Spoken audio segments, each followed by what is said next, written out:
Ce soir, nous avons un spécial Louise Petit.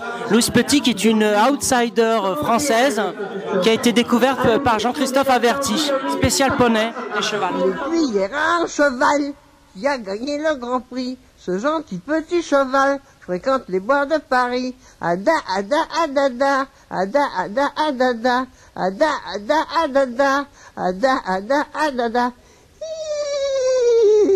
Manu Boisteau. Bonsoir. Bonsoir Manu.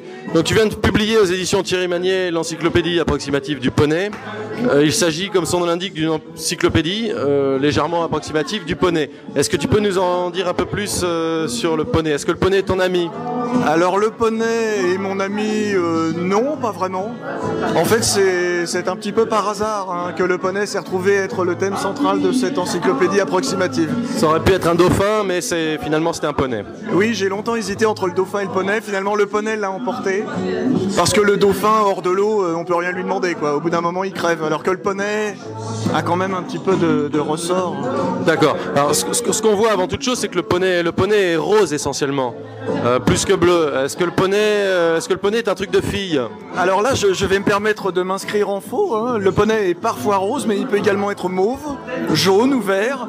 D'ailleurs, si tu avais lu l'encyclopédie approximative du poney, tu l'aurais vu. Il y a plusieurs sortes de poneys et chacun a son petit caractère, selon sa couleur, bien sûr. Ce qu'il faut savoir, c'est que moi, ce livre, je l'ai fait vraiment très très sincèrement. Au premier degré? Au premier degré. Alors évidemment, les vraies petites filles, je veux dire, qui aiment vraiment les petits poneys, sont peut-être un peu déconcertées par cette approche, mais non, pour moi, c'est vraiment du premier degré. C'est très didactique, on apprend plein de choses, et c'est aussi très très con. Un poney qui meurt? Un poney qui meurt, c'est un petit peu comme une bibliothèque qui brûle. Donc finalement, le poney...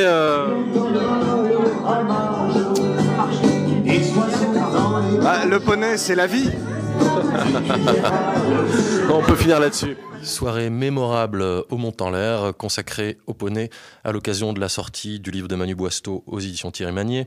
Donc avec figurants déguisés en poney, Christian Aubrin, un fameux dessinateur pour la jeunesse, qui officiait aux platines avec donc une sélection cheval et poney. Ce livre qui vient de paraître aux éditions Thierry Magnier, c'est évidemment à prendre au 14e degré. On y apprend par exemple que le poney n'a pas que des amis, que l'ennemi numéro 1 du poney, c'est le dauphin, parce que le dauphin est un concurrent du poney dans le cœur des petites filles. On a aussi des fiches cuisine pour accommoder le poney, parce que le poney c'est bien joli, mais quand ça devient vieux, il est dommage de gâter 400 kilos de viande, et donc on apprend, grâce à ces fiches cuisine, à accommoder son poney. Un livre sans doute bientôt disponible dans tous les poney clubs de France et de Navarre. Donc nous allons évoquer maintenant la sortie simultanée de 2 revues de bande dessinée. Donc il s'agit d'une part de Turkey Comics, qui en est déjà à son numéro 19. Turkey Comics, c'était un fanzine au départ qui petit à petit s'est professionnalisé et qui ressemble de plus en plus à une vraie revue de bande dessinée. La deuxième, DMPP, pour ne pas dire Dame Pipi Comics, qui en est à son numéro 7, qui a démarré également sous forme de fanzine et qui, depuis 2 numéros, présente un format dos carré, beau papier, belle impression. Alors ce numéro est consacré en grande partie à Matti Hagelberg, qui est un auteur finlandais, donc qui est un peu fou furieux comme le sont la plupart des auteurs finlandais qu'on connaît par ici. C'est une bande dessinée relativement inclassable, à la fois graphiquement très soignée et qui part dans tous les sens. Je ne sais pas si ça évoque quelque chose d'humour typiquement finlandais, mais en tout cas, c'est tellement inclassable qu'on n'a qu'à classer ça dans l'humour finlandais. Ça nous aidera.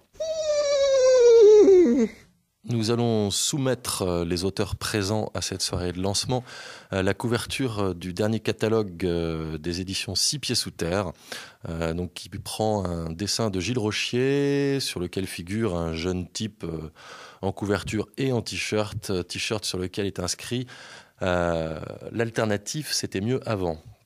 Donc on allait demander aux différents auteurs ce qu'ils pensaient de cette sentence-là, puisqu'on passe notre temps à redéfinir l'alternatif, la marge, l'avant-garde. Donc on va évoquer cette question-là de l'alternatif avec Placide, entre autres auteur à l'association d'un journal 2006 et d'un journal 2007, il y a quelques années de cela.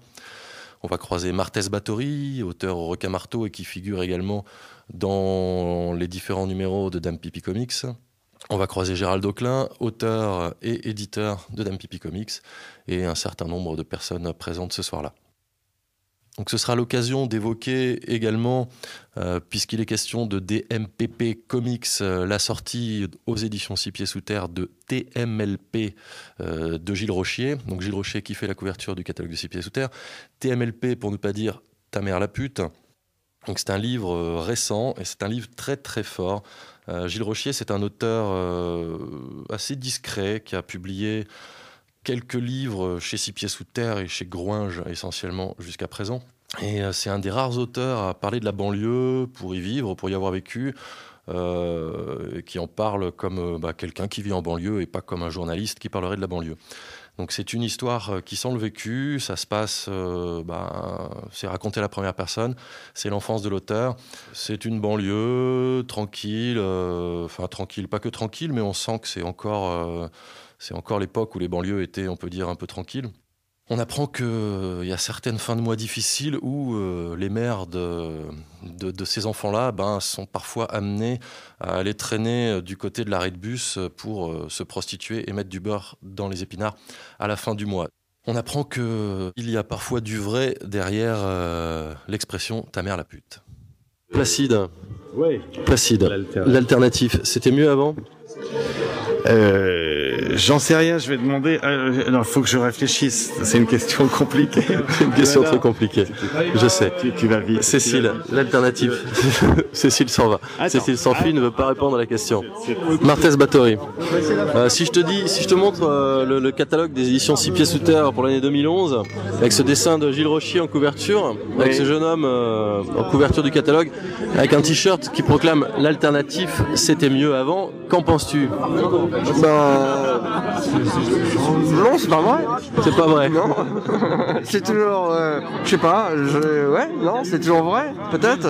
J'en sais rien. C'est quoi l'alternative? Enfin, alternative à quoi? Et puis avant et après, je sais pas non plus quand ça va finir. Et du coup, je suis un peu embêté pour répondre aussi, ouais. D'accord. Mais en gros, je suis pas trop d'accord, quoi. D'accord, t'es pas trop d'accord. Non. L'alternative, c'était pas forcément mieux avant. Bon, Gérald, je te tiens. Voilà. À ton avis, l'alternative, c'était mieux avant? Alors attends, il faut que je prenne connaissance des documents que tu me fournis déjà et après je répondrai. Alors c'est le catalogue 2011 des éditions 6 Pieds Sous Terre, un dessin de Gilles Rochier en couverture. Ta mère la pute, oui. Ta mère la pute. L'alternative, c'était mieux avant. C'est-à-dire que avant il y avait une alternative à l'alternative, tandis que maintenant on n'a plus trop le choix, quoi. En fait, on est un peu obligé soit de dessiner des meufs à gros seins, soit de pas gagner de fric. Donc l'alternative est assez limitée aujourd'hui. Donc peut-être que c'était mieux avant, mais je suis pas sûr qu'ils faisaient plus de fric que nous, mais peut-être qu'ils avaient l'illusion que peut-être dans 10 ans ils en feraient, quoi. Tout est question d'argent dans l'alternative en parlant. Tu crois qu'on vit d'amour et d'eau fraîche? Putain, mais nous on veut du fric, quoi. Il y en a marre de la liberté en art, quoi. On veut du pognon. Bon, Martès Báthory, toi qui es plein aux as, avec les bandes dessinées que tu vends par millions au requin-marteau, qu'est-ce qu'il peut rajouter à ça? Ouais, justement, moi j'ai pas besoin d'argent, donc j'ai pas trop d'opinion sur ce sujet. Martès Báthory n'a pas besoin d'argent. Martès Báthory est rentier. Exactement. Gérald? Non, mais c'est que c'est une question, je sais pas quoi répondre à part une connerie en fait, quoi. Réponds donc une connerie et puis on passe à autre chose. En fait, je pense que l'alternative. On est pas loin dans le métaclub. Non, je sais pas. C'est une émission en direct en fait? Pas en direct, non, pas en direct. Il n'y a pas le monde entier qui nous écoute là, mais dommage. Mais j'essaie de faire du gonzo reportage et de pas faire trop de cuts, pas faire de montage. Je sais pas faire ça en fait. D'accord. Ah ouais, tu veux dire que c'est des émissions qui vont être diffusées sur Internet à la voix, voilà, comme ça. Mince. Non, mais en fait j'ai besoin d'argent aussi. Martès Báthory a besoin d'argent. Qu'est-ce qu'on va faire à mon anniv? Yann, t'as besoin d'argent? Oui, toujours. La question, c'est je réfléchis 2 secondes. Bon, et l'alternative, c'était mieux avant? T'as vu ce qu'on va faire à mon anniv? T'étais pas là. J'étais pas à l'anniversaire de Yann. Je coupe. On va retrouver maintenant Ninantico et Morgane Navarro pour 2 livres qui viennent de sortir au Requin-Marteau. Celui de Nine Antico, il s'agit du Goût du paradis. C'est une réédition d'un livre qui avait été publié initialement aux éditions Ego Comics. Depuis, Nine Antico a fait parler d'elle en publiant Coney Island Baby à l'association, ainsi que Girls Don't Cry aux éditions Glénat. On va revenir plus longuement avec Nine Antico tout à l'heure sur ce premier livre, l'évocation d'une adolescence en banlieue. Morgane Navarro ensuite, qui signe le 3e volume de la collection BDQ au Requin-Marteau. Alors la collection BDQ au Requin-Marteau, il s'agit d'une collection, comme son nom l'indique, consacrée à la bande dessinée de cul. Alors il faut savoir que la bande dessinée de cul chez le Requin-Marteau, ça tient plus du pastiche que de l'idée qu'on peut se faire de la bande dessinée pornographique. Ils ont créé donc une collection qui s'inspire des livres de gare des années 70, donc avec fausse publicité. On est vraiment dans le détournement, c'est assez drôle et en même temps intéressant. Donc interdit aux puceaux de moins de 18 ans. La parole est à Nine Antico. Ouais, moi, ce qui m'intéressait particulièrement, c'était le regard très critique qu'on peut avoir très tôt sur son environnement, sur sa famille. C'est vraiment une agressivité, une violence vis-à-vis du milieu dans lequel on est et tout ce qui se mélangeait de manière très maladroite dans ma tête, où en plus cette famille-là qui était blanche, moi je la stigmatisais avec AB Productions et les feuilletons qu'on voyait, et ça faisait un espèce de tout qui me dégoûtait. J'aimais pas du tout ce qu'on véhiculait, et je trouvais que les gens que je fréquentais et qui avaient des signes extérieurs d'exotisme et de tout ce que tu veux, une couleur de peau différente, une religion différente, et le moindre signe le moindre signe étranger à la culture française me fascinait. En fait, je trouvais que c'était des attributs qui nous manquaient. Et en fait, c'est ça que j'ai essayé de restituer, et à la fois le parcours amoureux, enfin l'initiation amoureuse, c'est ces amalgames compliqués mais très très violents qu'on se fait à cet âge-là, dont moi j'ai mis vachement de temps à sortir. Je me suis un peu libérée de préjugés que j'avais face aux blancs, aux Français, la culture française, qu'est-ce que c'est, les films avec Jean Gabin, j'ai pas pu les piffrer avant 25 ans, quoi. Enfin, mais ce qui est étonnant, c'est qu'on sent pas dans ton histoire, dans ton rapport à ta famille, en l'occurrence, on sent que tes parents sont des gens normaux, enfin que t'as une famille normale, quelque chose d'un peu plan-plan, enfin comme tout le monde. Moi, je pense que je faisais partie d'un milieu moyen, mais supérieur aux gens qui m'entouraient. Donc, et pour moi, on était des riches. Et puis, à partir du moment où j'avais des bonnes notes, j'étais une fille à papa. Donc j'avais l'impression d'être la grosse princesse de la cité, quoi. Alors avec le recul, j'imagine pas du tout. Tu te rends bien compte que oui. Finalement, t'es dans une famille tout ce qu'il y a plus classique. Il n'y avait pas de... Oui, c'est ça, je me rends compte que j'avais rien d'un cas social du tout. C'était très tranquille. Et justement, j'aurais voulu être un cas social, quoi. Je crois que c'est ça. C'est l'envie d'être une rebelle, l'envie d'être dans la merde, parce que j'avais l'impression que ça faisait ressentir qu'on brillait beaucoup plus si on avait une situation difficile. Je sais pas, enfin, c'est un mélange de plein de choses qui faisait que moi je trouvais que j'avais la vie facile, que j'étais une petite bourge, alors que maintenant je sais ce que c'est que la bourgeoisie. Oui, effectivement, j'en étais loin. Mais... Et le paradis dans tout ça, le paradis, c'est la période qui précède l'adolescence, où il y avait une naïveté et c'est avant de penser à ses actions et au jugement des autres, quoi. C'est avant de le paraître. Mais bon, c'est une période qui, à mon avis, est tellement courte qu'elle n'existe pas. Finalement, le titre du livre vient d'une phrase où le paradis n'a plus le même goût. Moi, j'avoue que c'était pas un titre que j'ai trimballé pendant des années. C'est mon éditeur qui l'a trouvé, parce que moi, je voulais que ça s'appelle On a passé l'âge. Et lui, ils n'ont pas voulu. Et le goût du paradis, ça t'est passé, t'inspire à autre chose maintenant? Ça m'a inspiré à autre chose. Ça t'est passé le goût du paradis, si jamais tu as eu le goût du paradis un jour?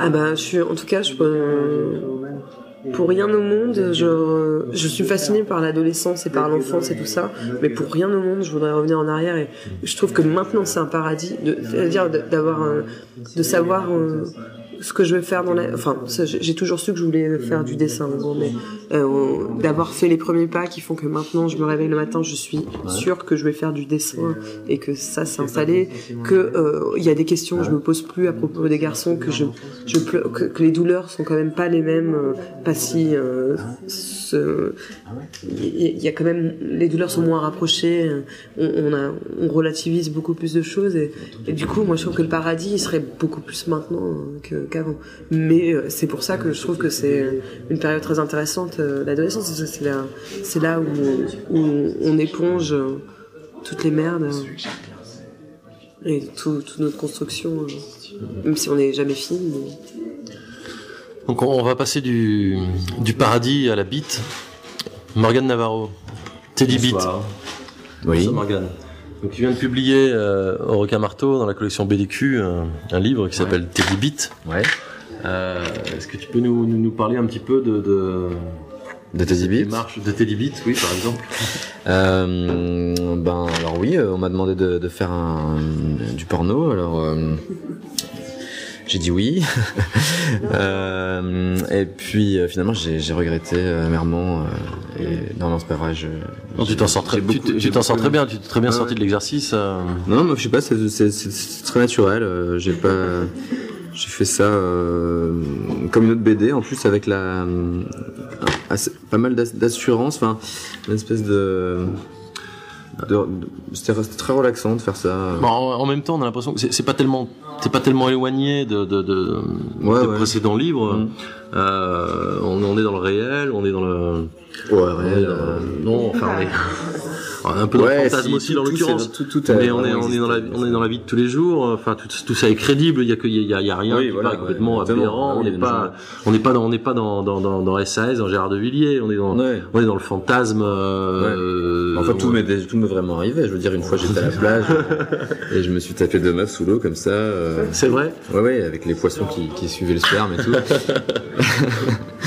Et voilà, non, c'est vrai que en fait je suis parti de fantasme, j'ai joué le jeu quoi. Je me suis dit faut vraiment que je joue le jeu, faut pas que je fasse du faux porno quoi. Enfin, comment dire. C'était le challenge, c'était vraiment que ce soit excitant quand même quoi. Et on sent vraiment le vécu, mais comment on sentait déjà le vécu dans toute ta production antérieure, tout livre que tu as pu faire jusqu'à présent, on sentait un vécu classique, un vécu grenoblois, l'autobiographie un peu. Oui, de l'autobiographie. Dans les flips quoi. Dans les flippers, ça. Après Malcolm Foot, on peut pas dire ça. Non. Cowboy Moustache, on peut-être, il y a des trucs qui sont vraiment inspirés directement de mes copains et de ma vie, mais c'est quand même vachement burlesque. Qu'est-ce que je pourrais dire de ça pour Teddy Beat, c'est vraiment voyager dans les fantasmes quoi. Et puis sans retenue quoi. Tu avais lu un petit peu auparavant des exemplaires de ce qu'il pouvait publier Elvie France dans les années 70. Non, t'avais pas cette culture-là. Non, j'ai pas eu toute cette culture-là. Mais bon, en même temps, je voyais un peu le genre de truc que ça pouvait être, quoi. J'ai dû feuilleter 2-3 fois des trucs comme ça chez des copains, parce que moi vraiment c'est ce genre de truc.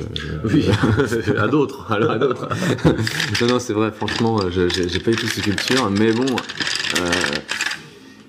Je me suis dit quand même ce qui était bien avec le cul, c'est que je pouvais faire des trucs un peu bancals, enfin un peu. Au début, je me suis dit allez, je m'en fous, je fais vraiment tout ce que j'ai envie de faire. J'étais parti sur le principe de me faire vraiment plaisir en dessinant quoi. C'est vraiment, en ce moment, je suis vachement, je me resserre autour de cette idée-là de vraiment prendre un plaisir à chaque dessin quoi. Oui, je t'entendais dire tout à l'heure que tu avais fait une page par jour et que t'étais arrivé une heure par jour. Une heure par jour. Ouais. Et que t'étais arrivé de partir dans une direction puis de passer à autre chose. Voilà. Dès que je voyais que je m'amusais plus, que j'étais en train de me creuser la tête, qu'il y avait plus d'excitation. Qu'il y avait plus d'excitation, que c'était pas amusant, j'abandonnais, je passais sur un autre truc. Ça m'arrivait de faire 2 histoires en parallèle et puis parce que je partais sur une histoire. Je commençais à me faire un peu chier, puis pendant que je faisais l'histoire, j'avais une autre idée. Donc je partais sur l'autre idée, et du coup c'était mieux que la première idée, du coup je gardais la deuxième, quoi. toujours sur ce truc-là. En fait, quand moi ça m'arrive tout le temps. Enfin, tous les dessinateurs, je pense que c'est comme ça. Quand on bosse sur un truc, il y a un moment où ça commence à être laborieux. Et quand ça commence à être laborieux, on a super envie de faire un autre projet, quoi, de basculer sur un autre truc où là on se prendrait pas la tête et où tout coulerait de source et tout. Et moi cette BD là c'était ça, c'était en fait je bossais à côté sur un autre projet. Plus sérieux, moins cul. Bah ouais, fallait un peu plus scénarisé, etc. Avec là c'est des chapitres quand même, alors ça laisse une liberté. Je suis pas obligé d'avoir des calculs hyper longtemps à l'avance, quoi. C'était vraiment un gag. Et puis surtout le principe c'était pas tant le gag que faire bander, quoi, que faire ou mouiller. Enfin que ça soit excitant, quoi. Et par rapport aux deux premiers titres de la collection BDQ, celui d'Aude Picot et celui d'Yves Micol, tu te positionnes comment? Qu'est-ce que tu as pensé des précédents, et est-ce que tu as c'est difficile comme question, ça. Je sais pas, j'aime bien. Moi c'est la collection que j'ai trouvé super, je trouve ça amusant. Moi je veux dire, on me propose ça, pour moi ça tombe sous le sens de participer à ça. Et voilà, je suis curieux, j'ai bien aimé les deux premiers, je suis curieux de voir. Et puis ils sont tous les deux différents, très différents. Ce Comtesse et La planète des vulves, c'est des trucs très différents. Je suis curieux de voir ce que ça va donner après, quoi. Mais j'aime bien être là-dedans, ouais.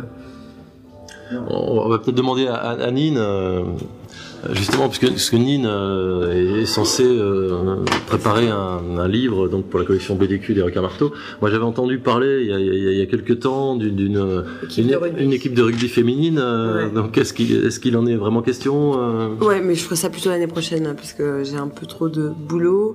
Et que je sais pas si je vais pouvoir faire de l'impro complet. Je pense que je vais quand même un petit peu scénariser, mais je voudrais que ça soit un peu. Et ça tournerait autour de ça quand même, dans l'univers d'une équipe de rugby féminine. Dans celui de Morgane, comment il arrive à inclure les fantasmes débiles, et moi je pense que je vais faire la même chose avec les filles, parce que je pense que les fantasmes lesbiens, il n'y a pas du tout besoin d'être lesbienne pour en avoir, et surtout que comme je connais rien du tout au rugby, mais tout ce que je vois c'est que les mêlées c'est quand même super sexy. Le truc c'est que je vais pas m'enseigner plus sur les règles, et ça sera n'importe quoi l'équipe, et elles passeront leur temps en fait à... Tu vas pas faire relire ton livre par Chabal pour... Non, quoi que pour la rencontre ça sera bien, mais et j'ai beaucoup aimé, je trouve que c'est une super collection. D'accord. Et c'est vrai que Micol a poussé le bouchon très loin dans le genre, en fait. Ouais, voilà. Micol a vraiment joué le jeu de la bande dessinée genre. Je sais que j'étais en Belgique il y a pas longtemps, et je suis tombé chez un libraire d'occasion sur des vieux numéros d'Elvie France. Et il y avait une série qui s'appelait Prolo, donc c'est l'histoire d'un type en salopette, à qui il arrivait des histoires et qui niquait des secrétaires. C'est super, ça. Et on sentait que c'était torché vite fait, en 2-3 mouvements sur le coin d'une table, et qu'il y avait de temps en temps quelques tirades un peu sur les syndicats, sur la politique, mais en même temps c'était fait à la va que je te pousse. Mais il y avait cette volonté de s'inscrire dans une démarche un peu populo, un peu enfin c'était du cul sympathique, hein, c'était beaucoup moins, c'était plus érotique que réellement pornographique, hein, Elvie France à cette époque-là, enfin ces séries-là en tout cas. Ouais, nous aussi, non? Ah, vous aussi, ouais. Bah, c'est pas non plus. C'est porno rigolo, c'est porno. Ouais. Aussi. En même temps, on a l'impression que le porno aujourd'hui, je veux dire, le porno dessiné, c'est tellement en deçà de tout ce qu'on peut avoir accès. N'importe quel gamin de 5 ans, il se branche sur Internet et il peut tomber sur des trucs incroyablissimes. Là, finalement, vous êtes dans le porno, vous êtes dans le porno plus hardcore que ce que pouvait proposer Elvie France en dessin dans les années 70. En même temps, on est dans une démarche tout à fait raisonnable, bon enfant, bon esprit. Mais je pense pas que c'est soit tant le contenu, parce que bon, même si en bande dessinée t'as des trucs vraiment. Il va y avoir du mauvais esprit. Il va y avoir du mauvais, le fameux auteur, machin, lui, dont ça on ne peut pas parler. Ouais, non, mais même, je veux dire, en fait, le dessin met une barrière entre la réalité, le réalisme du film, quoi. Par rapport au film porno, ça n'a rien à voir. Et même si tu mets les trucs les plus crus en dessin, ce sera jamais aussi, vulgaire ou trash qu'en film, quoi. Il y aura toujours une part de... Il y a toujours le dessin qui est un espèce de, comment on peut dire, un catalyseur, un truc qui se met entre le réel et c'est l'écriture, quoi. C'est de vraiment déjouer les codes des pornos, enfin, qui sont quand même hyper fermés. Ouais, voilà. C'est vraiment ça le côté intéressant. Ça qui m'a amusé aussi, moi, c'est de faire un truc presque romantique, en fait, dans le porno, quoi, parce que tu dis vite, c'est très fleur bleue. Enfin, on est dans un registre de pornographie adolescente, quasiment. Enfin, on est dans le fantasme de la découverte de la sexualité. On est dans le porno tel qu'il devrait être finalement, quoi, parce que le porno, ça devrait être finalement destiné aux adolescents qui découvrent. Attends, tu crois que ça peut être aussi pour les pépés? Et tout, oui, mais enfin bon, à la base, le porno, la papa, tel que nous on l'a connu, enfin tel que moi je l'ai connu à ma génération, c'était quand même quelque chose d'édulcoré, enfin c'était quelque chose qui était censé moustiller l'adolescence, c'était pas une, je sais pas. C'était pas aussi pervers que maintenant. Non. Là, je sais pas. Ouais, en tout cas. C'est une grande fierté. C'est une grande fierté.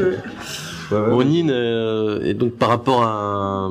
Non, tu m'as dit que tu voulais pas trop parler de Coney Island Baby parce que tu en avais déjà beaucoup parlé, mais dans Coney Island Baby, on est un peu dans le porno quand même. Oui, mais finalement, j'ai pas du tout... On voit pas vraiment l'intérieur de...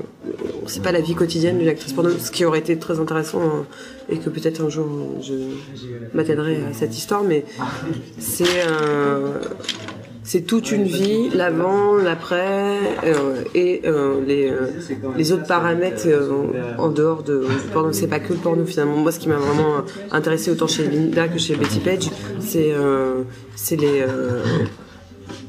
un fil de vie, une ligne de vie, d'une rencontre à d'autres, qu'est-ce qui se passe. Donc finalement le porno a été aussi court dans la carrière de Linda que l'a été la photo de Sexy pour Betty Page, quoi. C'est toutes les deux des filles qui ont marqué une époque pour des raisons différentes, mais pour une chose qui a représenté un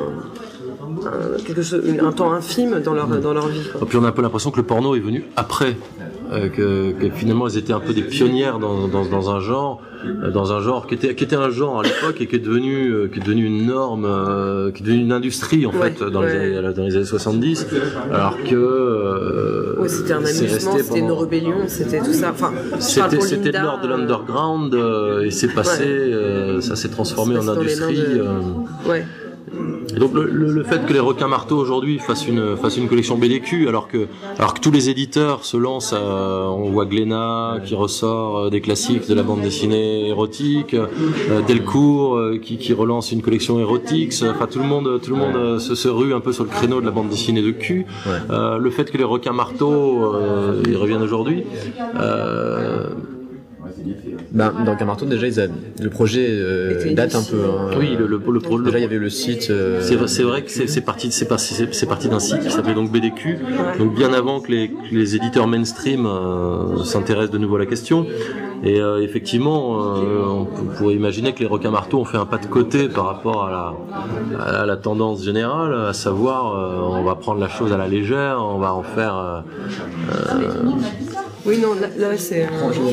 Il y a une approche qui est celle de Ciseaux et de Fred qui est différente. Je pense que déjà ils font appel à des gens qu'on n'attend pas du tout là. Et je pense qu'il y a, il y a vraiment une volonté de pas faire de l'attendu et c'est de s'amuser en dehors des sentiers battus du truc. Mais après, c'est vrai qu'il n'y a pas de règles et on peut faire tout ce qu'on veut. Je pense que la liberté qu'il y a chez les requins marteaux, mine de rien, moi, mon bouquin Coney Island, il a été refusé par Dargaud parce que trop sulfureux, quoi. Enfin, faut pas déconner, quoi. Coney Island, trop sulfureux. Donc voilà, je pense pas que. Puis oui, c'est vrai que moi aussi je me suis demandé, j'avais pas remarqué en fait qu'il y avait une effervescence comme ça du côté du cul, que ça y est c'était maintenant, tout le monde s'y mettait. Et en plus, est-ce que c'est vrai ça? Parce que c'est peut-être les médias qu'on laissait croire ça, parce que finalement, après, quand j'ai regardé, je me dis, ça fait quand même un moment qu'il y a des trucs de cul chez Dargaud, enfin, je sais pas qui, enfin, je dis Dargaud, je dis n'importe quoi, Delcourt. Il y a quand même des auteurs, de temps en temps, des auteurs qui font pas du porno généralement, et qui font des livres comme ça, c'est pas... Bah, disons que de temps en temps, mais c'est vrai que le porno en bande dessinée avait été un peu abandonné parce qu'il y a plus besoin de... Enfin, ça fait quand même des années qu'il y a plus besoin, d'acheter des livres pour se branler. Enfin, il y a Internet pour ça, quoi. Il y a de la matière. Enfin, il suffit d'avoir Internet chez soi pour avoir de l'image pornographique. En veux-tu, en voilà, à tour de bras. Et pendant longtemps, il y avait ce coin sulfureux dans les librairies spécialisées bande dessinée, avec toujours un petit coin bande dessinée adulte. Alors on avait souvent affaire à des choses un peu vulgaires. C'est parce que le porno marche plus maintenant, c'est peut-être trop. Non, ça marche plus du tout. Je trouve ça. Le porno c'est has-been. Non, mais je veux dire. Non, mais ça. Ce qu'elle fait, par exemple, Aude Picot en Comtesse, c'est comme une espèce de grâce mélangée à... Enfin, c'est pas un truc qui pourrait être filmé, je pense. Enfin, on diffuse pas la même chose avec la bande dessinée. On peut pas faire... Et là, on a un spectre. Je sais pas qui seront les autres auteurs de BDQ à part moi. mais on parle de Kilofer, on parle de Blutch, on parle de... Voilà. Mais quand même, il y a... Je sais qu'il y a eu d'autres tentatives avant. Il y avait Rackham qui avait lancé une collection. Non, mais en même temps, je veux dire, comment dire, BDQ, ok, c'est drôle parce que ça fait un peu reprise. La reprise, il y a les fausses pubs, il y a les fausses pubs très drôles, du genre. C'est quand même de l'humour, quoi. Genre vous voulez baiser, devenez plombier. Enfin. Donc il y a quand même ce truc un peu. Ouais, c'est un tout qui fait que c'est chouette. Comment dire, pas, comme tu disais tout à l'heure, comment dire, merde, parodique. Oui. Parodique en même temps. Mais on n'est pas que dans la parodie. C'est pas la parodie. On n'est pas que dans la parodie non plus. Non, il y a la parodie du bouquin, de la fabrication, etc. Il y a ce truc-là. Mais en ce qui concerne la parodie, c'est plutôt de l'hommage, quoi. Dans Teddy Beat, on n'est pas dans la parodie, on est dans le récit, on est dans la. Je voulais pas faire de la. On est dans la narration, on est dans des expériences vécues, on est dans. Ouais. C'est émoustillant quand même. C'est ça. Moi, ce que je trouve qui manquait, par exemple, la BD de cul jusqu'à maintenant, moi, ça m'intéressait pas des masses parce que c'était un genre vraiment je sais pas comment dire j'aime bien le fait de pouvoir justement j'essaie de faire un truc où il y a pas que c'est pas que du cul c'est ça qui est plus c'est quand en fait ce que je te dirais c'est que la bande dessinée de cul jusqu'à l'heure avant BDQ ça sentait pas le vécu justement. Voilà, on était dans des vieux monsieur qui projetaient leurs fantasmes et qui dessinaient des choses comme les vieux pornos d'M6. Voilà, ça sentait pas le vécu. Et là justement on est dans le vécu, on est dans le cul vécu. Et c'est moins hyper réaliste que ce qu'on pouvait nous proposer dans les bandes dessinées de cul à la papa, mais en même temps c'est plus émoustillant parce qu'on se projette plus facilement. Non, et puis je veux dire par exemple en littérature tu peux très bien avoir comment dire, en bande dessinée t'as quand même dans l'édition maintenant t'as quand même une petite censure quoi je pense par rapport à ça pour que ça soit tout public etc. Il y a quand même surtout dans les grandes maisons peut-être pas les Requins Marteau mais sûrement pas les Requins Marteau mais Dargaud ou d'autres ou Delcourt tu vois tu peux pas c'est soit tu fais un truc de cul soit tu voilà là ce qui est bien c'est qu'on peut en littérature tu t'attestes à ça quoi t'as le mélange tu peux très bien un bouquin de Bret Easton Ellis t'as du cul à un moment c'est vraiment ça pourrait tu le fais en BD ça fait tu te mets dans le BD cul quoi alors que c'est pas une BD de cul c'est pas voilà donc tu peux jouer là-dessus tu peux faire c'est ça qui m'a plu moi c'est de faire un truc quand même où ce qui m'intéressait c'était pas que les scènes de cul c'était aussi ce qu'il y avait autour et pouvoir puis avec le prétexte du cul justement pouvoir les mettre dans des univers complètement loufoques enfin vraiment sortis brutalement comme ça d'un imaginaire voilà. Morgane, un petit mot pour terminer, pour finir Beat. Voilà. On va finir là-dessus. Le beat. Portez-vous bien. Gonzo, journalisme en direct du Mont-en-L'air. À bientôt.